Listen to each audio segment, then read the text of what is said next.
Meanwhile, as the Dr. Robert Anderson scandal at the University of Michigan threatens the once untouchable reputation of Bo Schembechler, more are coming to his defense. Jason Colthorpe is live at Schembechler Hall tonight with the latest. Jason.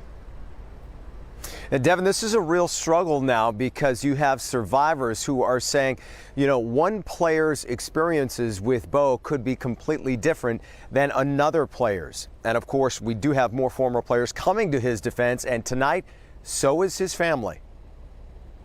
The legacy of Bo Schembechler is now clouded with uncertainty, and the fight to preserve it is starting to feel like one of the rough and tough Big Ten games he coached in the 70s and 80s.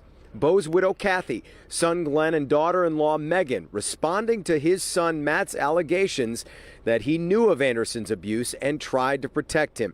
Quote, in our steadfast opinion, Bo was not aware of such conduct and assumed that any procedures were medically appropriate, they said in a statement tonight. As he demonstrated at many points in his career and to us as a family, Bo had a clear and compelling sense of right and wrong.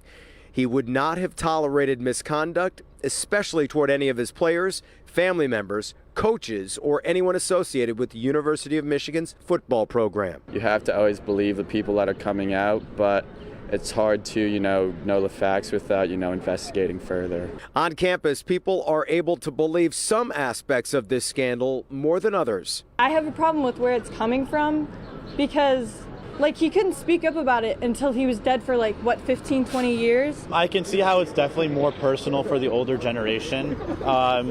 And I understand why they would take it that way. They grew up on him versus for us. He wasn't our coach, even though he is our coach. So it definitely does change things, but you don't, as I said, you still got to wait for more to come out.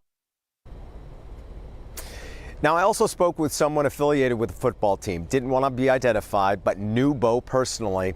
He found Matt Schembechler's account. He questions that for the same reason Jim Brandstatter questions it, and that is in 1969, before Bo even coached a football game, he doesn't think he would have had the power to stop the firing of a doctor. However, that said, what he finds very believable would be if a player came forward to complain about these allegations from Dr. Anderson, he very easily could see Bo saying, toughen up.